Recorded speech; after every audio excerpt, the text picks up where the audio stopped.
अरे इतना सीरियस क्यों है। आप स्माइल कर सकते हैं, कहीं कोई प्रॉब्लम नहीं है। 2 से 3 बार लंबी गहरी सांस लीजिए, फिर धीरे धीरे उसे छोड़िए।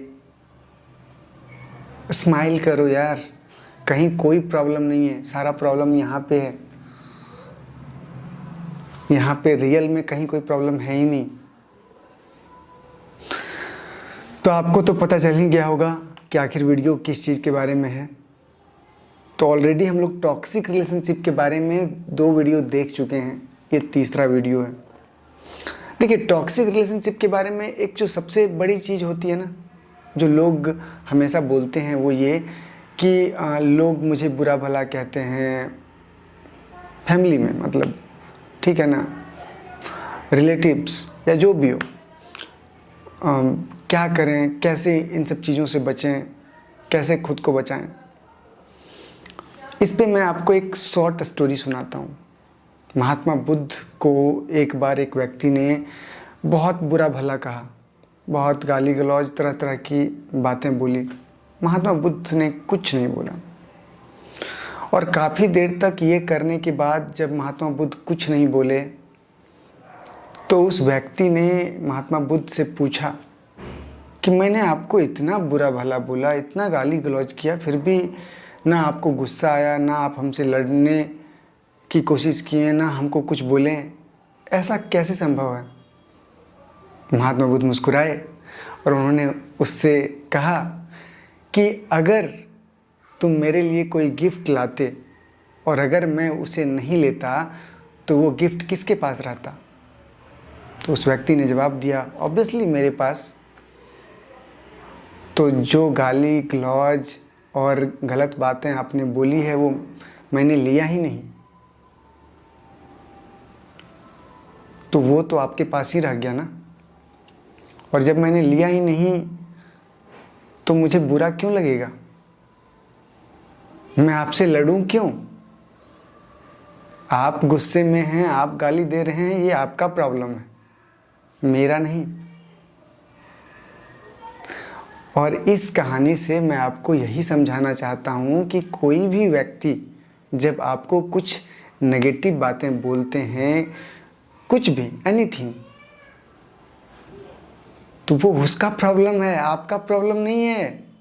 आप उसको लेकर के परेशान मत होइए, उसको पर्सनल मत लीजिए इतना। और देखिए, अभी पिछले वीडियो में मैंने कुछ पॉइंट्स पे बात किया था कि टॉक्सिक रिलेशनशिप में आप हैं, ये आपको कैसे पता चलेगा। लेकिन जो इसके रूट काउज हैं, इस पर ऑलरेडी मैंने फर्स्ट वीडियो में आपको बताया था। रूट काउज क्या है? लोगों के अहंकार, ईगो, लोगों के लालच, लोगों में जो लस्ट की भावना है, वासना भरी पड़ी है, वो लोगों के अंदर जो डर की भावना है, इनसिक्योरिटीज़ है। बहुत सारे लोगों में ना एक फोबिया होता है, अंदर से वो बहुत डरे हुए रहते हैं। और ये सारी चीज़ें कहीं ना कहीं रिलेशनशिप को टॉक्सिक बनाती है। एक और चीज़ है जो बहुत इंपॉर्टेंट है, वो है हमारा बिलीफ सिस्टम। जैसे कि कुछ एग्जाम्पल दे करके मैं आपको बता देता हूँ। बिलीफ सिस्टम को पहले लेते हैं। जैसे कि हमारी सोसाइटी में जैसे बोला जाता है ना कि पति परमेश्वर होता है, तो लड़कों को लगता है कि नहीं, हम भगवान हैं और मेरी जो वाइफ है उसका काम है मेरा सेवा करना, ठीक है। अब अगर उससे उल्टा कुछ आप कर दिए तो उसको बुरा लग जाएगा, फिर तरह तरह की लड़ाई होंगे, झगड़े होंगे, उनका ईगो हर्ट हो जाएगा, या जो भी समझें आप, ठीक है। तो एक बिलीफ सिस्टम था कि नहीं, पति परमेश्वर होता है, अब उसके कारण झगड़े हो रहे हैं क्योंकि पत्नी ने उसके अकॉर्डिंग एक्ट नहीं किया। हो सकता है कि इन्होंने कुछ बोला तो इन्होंने पलट करके कुछ जवाब दे दिया। अब ये पति को अच्छा नहीं लग रहा है। क्यों? क्योंकि पत्नी का काम है सिर्फ सेवा करना, क्योंकि पति जो है वो तो भगवान है ना, परमेश्वर है। उसी तरह से बहुत सारी चीज़ें, जैसे कि महिलाओं को जैसे लगता है कि नहीं, महिलाओं को रिस्पेक्ट मिलना चाहिए, ये भी एक बिलीफ सिस्टम है। तो महिलाओं को रिस्पेक्ट मिलनी चाहिए, ऑब्वियसली मिलनी चाहिए, लेकिन इसका मतलब ये नहीं होता कि पुरुषों को रिस्पेक्ट नहीं मिलना चाहिए।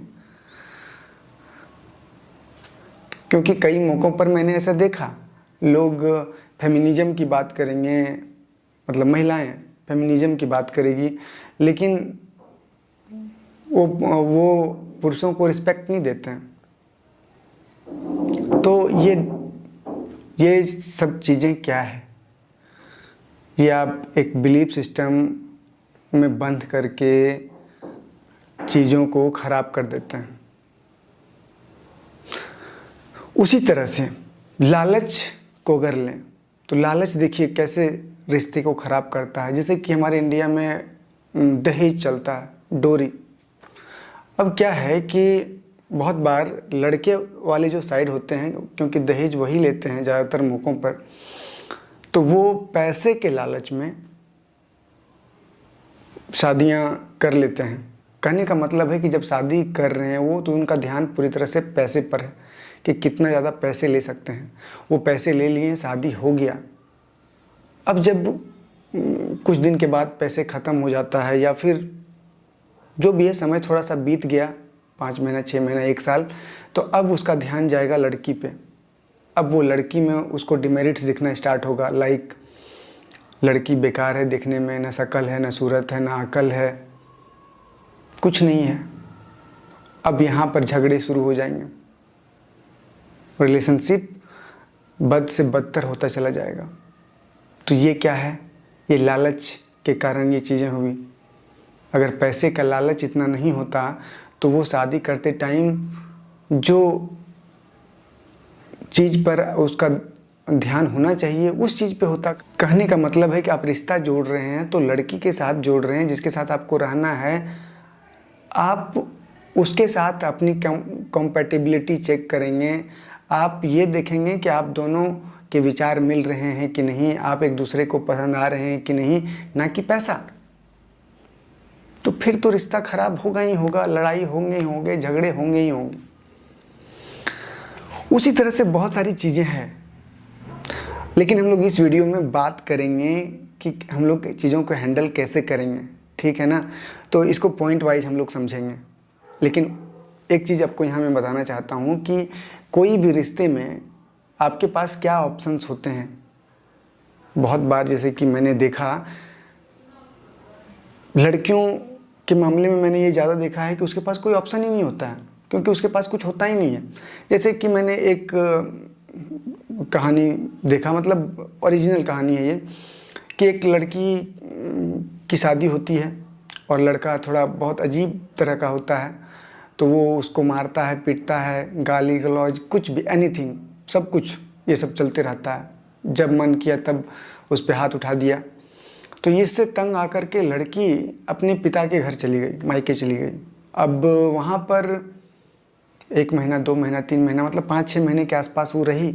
उसके बाद पिताजी उसके ला करके यहाँ छोड़ दिए और फिर वही सब मारपीट चलता रहा। अब ऐसा क्यों हुआ? ऐसा इसलिए हुआ कि लड़की के पास अपना कुछ नहीं है। अपना कुछ नहीं है मतलब ना माइंड से उतना स्ट्रॉन्ग है, ना उसके पास फाइनेंशियल फ्रीडम है, ना इतना डेयर है कि सोसाइटी में अकेले रह सकें या फिर कुछ अपना कर सकें।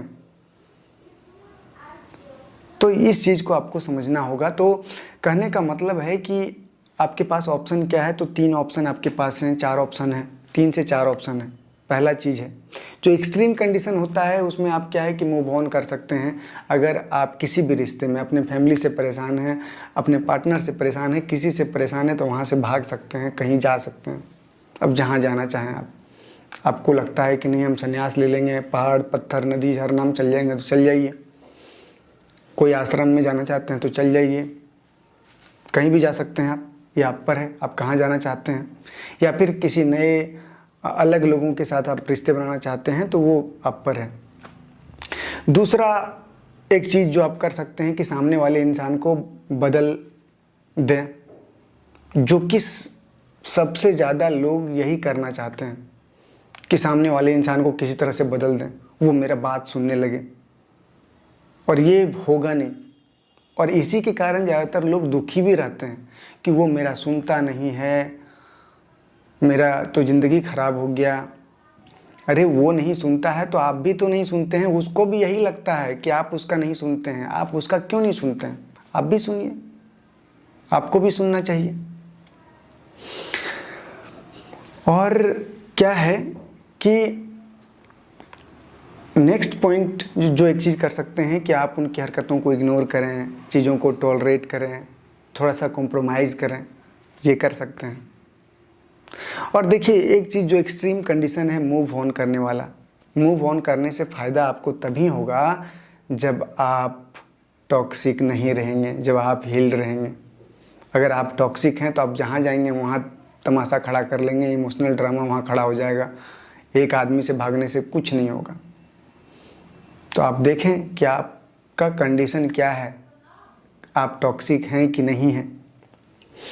अब देखिए पॉइंट वाइज ये थोड़ा सा और समझते हैं इसको कि क्या करें, कैसे हैंडल करें। अगर कोई उपाय नहीं है, हमको उसी व्यक्ति के साथ रहना है, तो सबसे पहला काम जो आपको करना है कि खुद को ही हील करना है, खुद को मेंटली फिजिकली हर तरीके से स्ट्रॉन्ग बनाना है।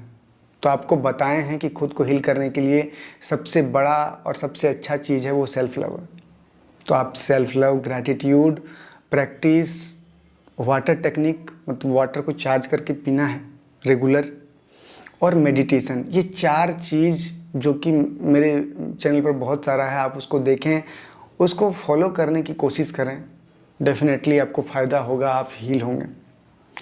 देखिए दूसरी चीज़ क्या है ना कि हर व्यक्ति अपने आप में अलग है, हर व्यक्ति अलग सोल है, उसकी अलग जर्नी है। इस चीज़ को आपको समझना होगा और इसीलिए आप किसी को बदल नहीं सकते हैं। उसकी कुछ कैरेक्टरिस्टिक्स जो है उसका अपना है, वो हमेशा उसमें रहेगा।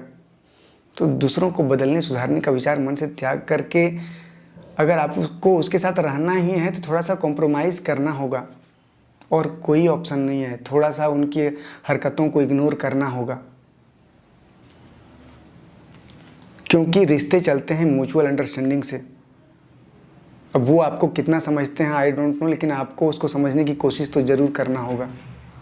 और एक चीज़ और यहाँ पे समझिएगा कि अलग अलग लोगों की अलग अलग चीज़ें होती हैं। जैसे बच्चा है तो बच्चे शरारती होते हैं, अब बच्चों को लेकर के परेशान मत होइए, आप भी बच्चे थे तो वही सब हरकतें करते थे और आपने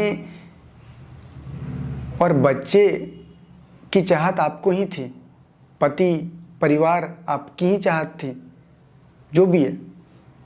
तो मिल गया तब भी दुखी हैं, नहीं मिल रहा था तब सर पटक रहे थे, कभी यहाँ कभी वहाँ। तो इन सब चीज़ों से परेशान मत होइए और चीज़ों को एज इट इज़ एक्सेप्ट करना सीखिए। तीसरा चीज़ है कि रिएक्ट ना करके रिस्पॉन्ड करना सीखिए। कोई भी व्यक्ति आपको कुछ बोलता है तो आप इंस्टेंट रिएक्ट ना करें। कोई एक गुस्से में कुछ बोल रहा है तो ये नहीं कि आपको लड़ना है। अगर हर व्यक्ति से आप लड़ते रहेंगे तो जीवन में कुछ हासिल नहीं होगा, जीवन भर रोते रोते चीज़ें सब खत्म हो जाएगा, सब बर्बाद हो जाएगा।